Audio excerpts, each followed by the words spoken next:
menurut Bapak, mana yang lebih penting, pengembangan pendidikan atau pengembangan makan bergizi gratis? Nama saya Albasit Bagaskara Harmain dari Fakultas Ilmu Komputer. Woi. Anak Fasilkom kacamatanya tebal Pak. Kemana arah angin menuju? To where the wind is blowing. Well politik, real politik, mah politik. Wis. Maksudnya apa?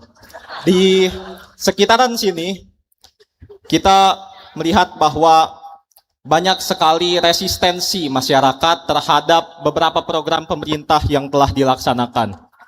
Singkat Mas.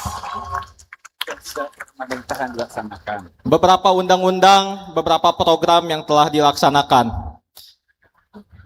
Amerika memberontak kepada Inggris bukan dikarenakan perpajakan, namun dikarenakan tidak adanya representasi di dalam parlemen Inggris.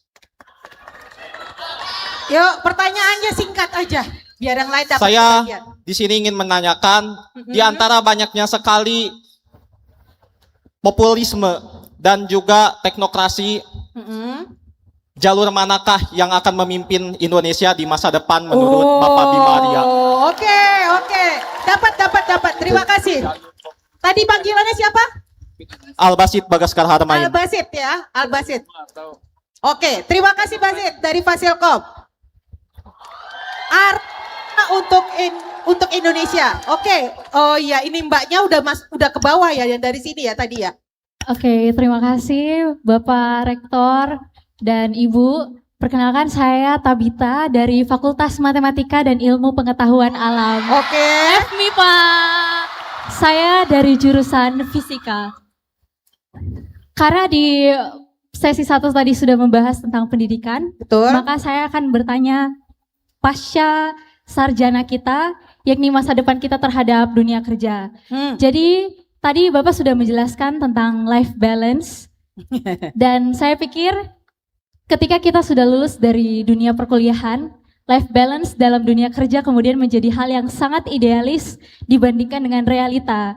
Karena ada bentuk birokrasi yang mungkin menyulitkan para bawahan, nepotisme, dan juga eksklusivitas terhadap orang-orang yang memiliki uang dan sebagainya.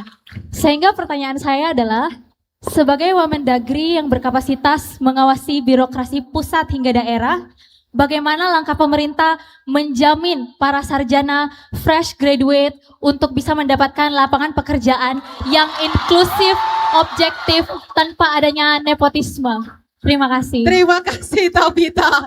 Wah, ini pertanyaannya luar biasa ini. Pusing saya kalau jadi Wamendagri. Maka kayak Pak Bima ya.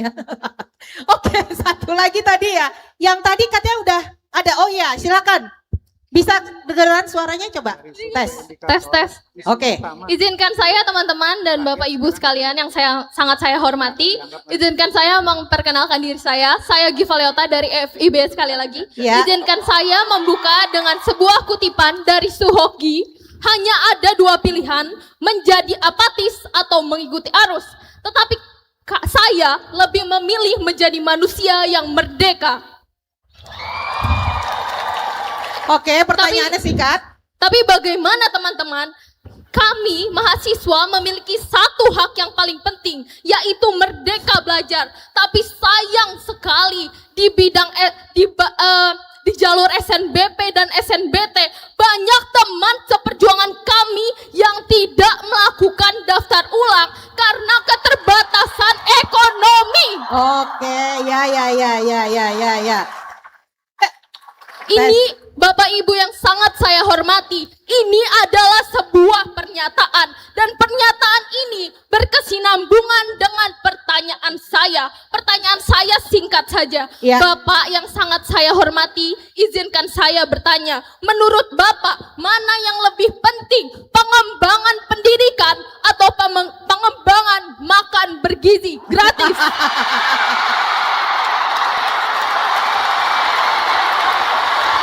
Udah ya Jipa. Dapat. Sekian, Terima kasih.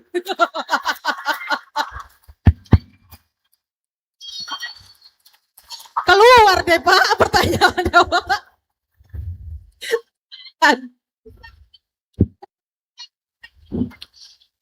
Saya langsung jawab yang terakhir. Siap Mbak Ziva Pak. Ya, Anda SMA-nya di mana? Saya SMA di Bekasi, Pak. Bekasi. Keren banget pertanyaan, tepuk tangan ya. Jawabannya jelas. Pendidikan penting dan MBG harus dikoreksi. Ya itu. Cukup ya.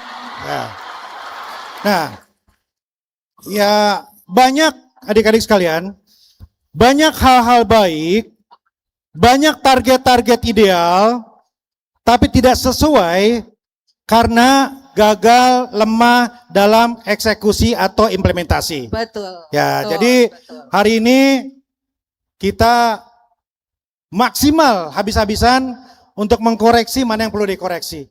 Ya, untuk mengawal agar semua bisa merasakan, kira-kira begitu ya. Yes. Yang kedua, tadi pertanyaan juga keren banget ini. Iya, betul. Ya. The future of Yang Indonesia. wajahnya kayak filsuf tadi tuh. Coba. Tapi Ya. anak Fasilkom Pak. Ya, Kom, iya. mukanya kayak komputer katanya. Itu. Oke. Jadi kira-kira saya tangkap ya, ke depan itu pemimpin kita teknokratik atau populis gitu ya. Betul, betul, betul. Ya. Kamu siapa namanya tadi? Al-Basit ya. Al-Fasid. Al-Basit. Al-Fasid, ya. Kalau kita lihat di dunia ini selalu ada tren. Tren. Kadang mengarah kepada populisme, kadang mengarah kepada teknokratik. Betul. Ada masanya pemimpin muda berkuasa. Betul. Dulu ada Barack Obama, ada beberapa pemimpin muda. Ada kalanya tua-tua. Ini fenomena yang menarik. Ya, teman-teman di HI bisa mengkaji itu. Ada kalanya muncul kekuatan-kekuatan kanan. Iya. Gitu. Itu apa? Itu cerminan dari kondisi politik masing-masing negara seperti apa. Pemimpin itu refleksi dari sistem politik dan kondisi yang ada. Ya, artinya apa? Kalau kita ingin pemimpin yang ideal, yang tidak saja memainkan sentimen populis, tapi pendekatannya teknokratik, maka ia pemilihnya harus betul-betul terdidik semua. Betul. Itu. Betul. Kita ini punya persoalan serius. Saya baru baca postingnya Mas Gita Wirjawan. Iya, Menurut iya. saya keren ya. Ketika misalnya yang lebih cepat viral Iya. karena joget dangdutnya, Betul. itu lebih diapresiasi misalnya daripada kompetensi dan kemampuannya. Betul. Kira-kira gitu ya. Iya, iya, iya. Itu adalah PR kita hari ini. Benar, benar. Mampu nggak kita sama-sama berikhtiar agar pemilih-pemilih kita ini ketika memilih, ia memilihnya berdasarkan kompetensi dan karakternya daripada atribut-atribut yang kurang penting lainnya. Gimik-gimiknya. Gimik-gimik lainnya. Iya. Kan itu ya. Ya saya kan nggak bisa joget TikTok. Tapi kalau pidato, kalau orasi adu konsep oke. Ya artinya orang seperti saya nggak akan pernah terpilih menjadi orang nomor satu kalau algoritmanya masih seperti ini. Benar. Bener nggak? Benar, Itu benar, kira-kira. benar, benar. Nah, benar, jadi benar. menjawab pertanyaan Anda, ikhtiar agar memunculkan pemimpin berkualitas yang punya kemampuan teknokratik akan berbanding lurus dengan kemampuan kita memberikan edukasi dan mensejahterakan rakyat atau warga. Itu. Kira-kira itu ya. Iya, terima Nah. kasih Pak Bima. Nah. Jelas ya Basit ya?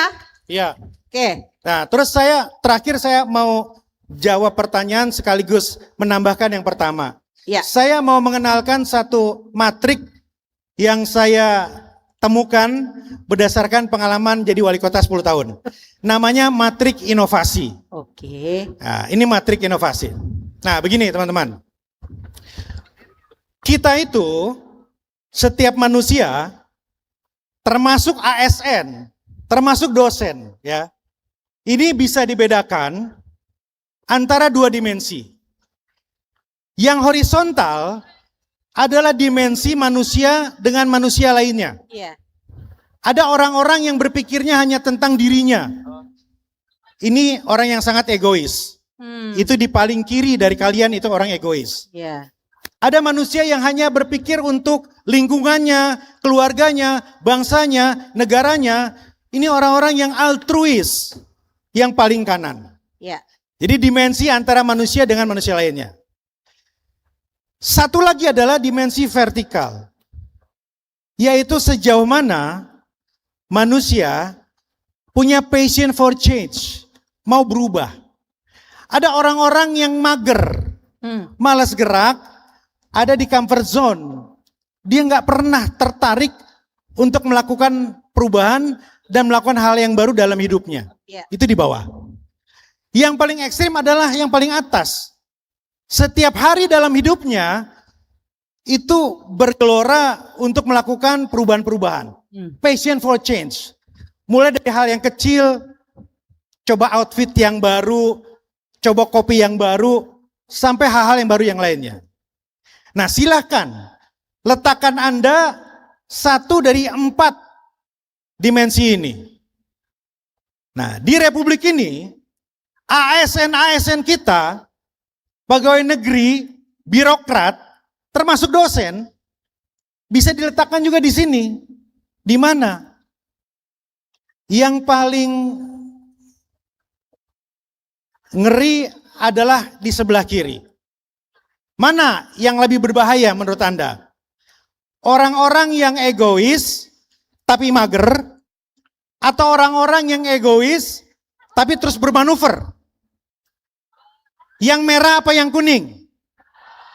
Betul. Yang merah. Kalau yang kuning, orang-orang ini egois, tapi dia diam saja. Ada dan gak ada sama aja. Tapi yang atas, ini orang-orang berpikir untuk dirinya, kelompoknya, mungkin partainya aja. Nah, ini di sebelah kiri. Gitu. Ya. Tapi dia terus berubah, terus bermanuver, ini berbahaya. Ya, benar-benar. Yang kanan bawah adik-adik sekalian, itu adalah orang yang baik. Jadi mereka berpikir untuk orang lain. Tetapi mereka nggak kuasa untuk meninggalkan comfort zone. Iya. Nggak melangkah ke fase yang berisiko. Enggak. Orang baik tapi di comfort zone. Yang Republik ini butuhkan adalah orang-orang yang tidak berpikir tentang dirinya, kelompoknya, partainya. Dia berpikir tentang lingkungannya dan negaranya. Dan setiap saat dia berpikir untuk perubahan. Yeah. Ini adalah warna hijau yang di atas tadi. Nah, di Kemendagri, di BKN, perjuangan kita adalah membuat yang kuning dan merah itu hijrah ke warna hijau. Gitu. Nah, silakan Anda masuk kategori mana. Tapi kalau ada di sini, saya yakin ya cuman ada di 2 dimensi tadi.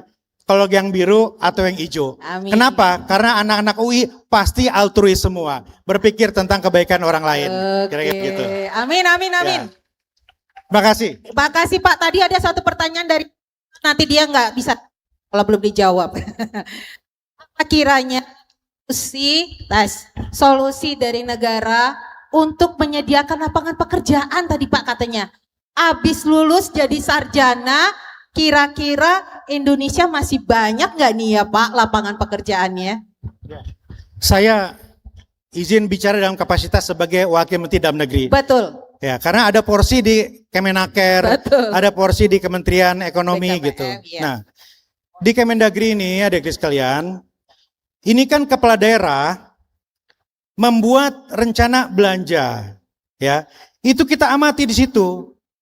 1, saya pengalaman selama jadi ketua APEKSI Asosiasi Wali Kota. Banyak uang rakyat itu dialokasikan nggak jelas.